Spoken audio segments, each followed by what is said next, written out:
자, 키루스 대왕, 크세르크세스 대왕이라고 하죠.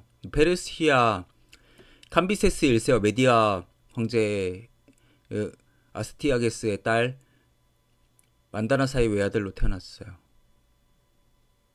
그래서 이제 이 사람 어렸을 때부터 되게 한게 뭐 할아버지한테 이렇게 갔었어요. 그래서 할아버지가 그 만찬을 해가지고 이제 같이 먹자고 이렇게 했어요. 연애를 풀어가지고. 근데 소원이 뭐냐고 하니까 얘는 이제 종이나 이런 사람들도 같이 좀 다 먹었으면 좋겠다고, 그 사람이 먹어야 내가 먹겠다고 이렇게 하고, 뭐 키루스의 교육 이런 책이 유명하잖아요. 그래서 이제 대단한 사람이죠. 페르시아에서 거의 바빌론을 멸망시키고. 그래서 이제 이 사람이 기원전 539년도에 신바빌로니아의 왕 니보니두스에 대해서 백성들의 불만구실로 바빌로니아를 침략했고, 그 바빌로니아 수도인 바빌론을 함락시켜 버렸죠. 이게 어떻게 했냐면은 성경에 나오죠.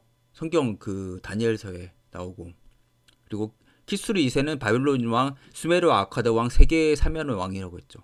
그리고 이제 이 사람이 관용 정책을 베풀어죠. 바빌론 유수라고 하죠. 여기 잡혀왔던 유대인들을 해방시켜가지고 돌아가게 하고 예루살렘 성전식도로. 그러니까 되게 관대한 관용의 영웅. 이 사람 거의 영웅이죠. 거의 어떻게 보면 페르시아 이란에서는 거의 이 사람이 거의 대단한 사람이에요. 이란은 특이한 게 마라톤을 인정 않잖아요. 그 그리스한테 페르시안이었는데 그리스 마라톤 그 싸움에서 패전했잖아요. 그래가지고 이란에서는 마라톤 선수가 없어요.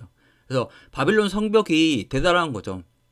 높이가 14m였고 짧은 쪽이 18km, 긴 쪽이 72km 돼갖고, 여기에 이제 해자라고 해서 강으로 둘러싸여 있어요. 그러니까 육군이 들어오지 못하는 거죠. 그 헤엄쳐가지고 들어갈 수가 없으니까. 그리고 이제 성문을 통해서 들어가는 성문도 이제 다리를 놓는 거죠.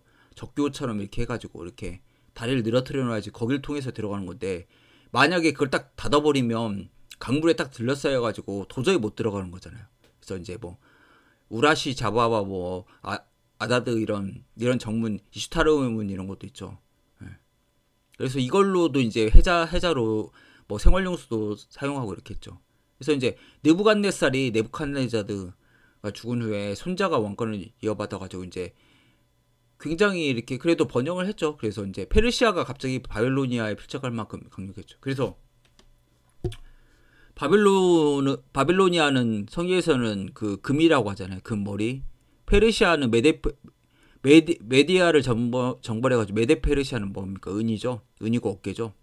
그 황금 신상 있잖아요. 그 네부칸네자드 왕이 꿈꾼 거에서. 그래서 이제 벨사살이라는 왕이, 바빌론 황태자는 이제 성벽이 워낙 견고하니까 이거 다리 바닥 올려버리면은 못 들어오잖아요. 무리했으니까. 그래서 페르시아를 가볍게 여기고 이제 뭐 연애 베풀고 이렇게 있었죠. 근데 이제 벽에 갑자기 사람 손가락이 나가지고 뭐라고 썼죠. 뭐 시부렁시부렁 썼어. 그래서 벨사살이 점성술사 학자들 불러가지고 이렇게 이걸 해석하는 사람이 한테 뭘 주겠다고 했는데 아무런 사람도 쓸 수가 없었어요. 근데 다니엘이 있잖아요. 유명한 다니엘서. 이 사람이 이제 풀이를 해보니까 문에 드켈 브라신이라고 돼 있어. 문에는 끝장이 났다. 드켈은 당신 이제 저울로 달아봤다. 브라신은 이제 당신 나라 갈라지고 영토를 메데아 페르시아에게 줄 거라고 이렇게 얘기를 하니까, 그날 밤 고레스 키루스 대왕이 유프라테스 강물을 물줄기를 막아버리고 쳐들어와 버린 거죠. 그러면 이제 바닥이 딱 드러나니까 그 파인 데만 딱 된 거잖아. 그걸 이제 넘어서 딱 진격해버린 거죠. 그래서 벨사살은 그날 죽어버린 거죠. 갑자기. 예. 그래서 강감찬 규주대첩이나 을지문의 살수대첩에 소가죽으로 못 묶어가지고 했다는데 이거 거짓말이고요. 근데 여기서는 이제 물을 딱 말려버리는 그걸 했죠. 그래서 성경 요한계시록도 보면은 유프라테스 강을 마르는 게 아마겟돈 경쟁이라고 하는데, 영혼의 이건 어떻게 보면 영혼이 말라버리는 걸 뜻하는 거죠. 근데 저는 얘기하고 싶은 건 이제 그거죠. 갑자기 이렇게 물이 이렇게 있으면 어떻게 보면 인플레이션이 있어서 경기 호황이 되는 거잖아요. 근데 이걸 딱 기루스 대왕처럼 이걸 딱 막아버린다? 그러면 갑자기 공황이 일어나 버리는 거죠. 그래서 1907년 때 공황 때 JP 모건이 일으켰잖아요. 근데 이제 이 사람이 복구를 했죠.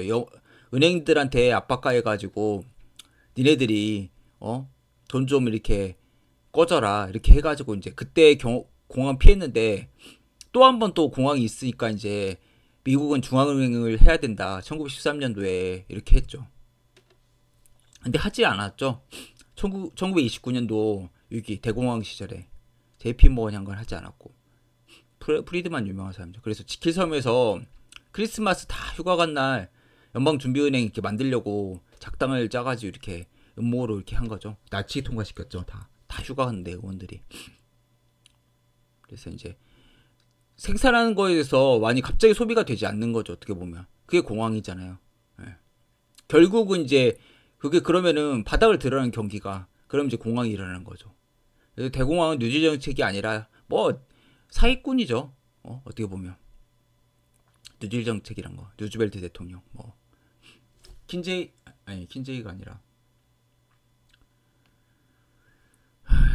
그래서 이제 2차 세계대전이 근데 또 해소했죠. 워낙 이거 수요가 되게 늘어나 버리는 거죠. 전쟁 자체가 파괴가 많이 되니까. 그래서 이걸로 해결된 거죠. 결국은 빠져나간 게. 그러니까 국가가 사실 그러면은 국가가 이걸 뉴딜 정책이나 이런 걸 펼쳐는 게 좋은 게 아니죠. 사실 후보가 괜히 관세 먹이고 그래가지고 공황 일으킨 거예요. 29년도에 공황 왔다가 30년대 좀 좋아졌죠. 그때 이제 뭐 갑자기 금리 올려버리고 이렇게 해가지고 이렇게 멸망시킨 거죠. 그래서 금리를 계속 올리려고 하죠. 3월 21일 날 보니까 뭐 1.75%로 올리고 이게 보면은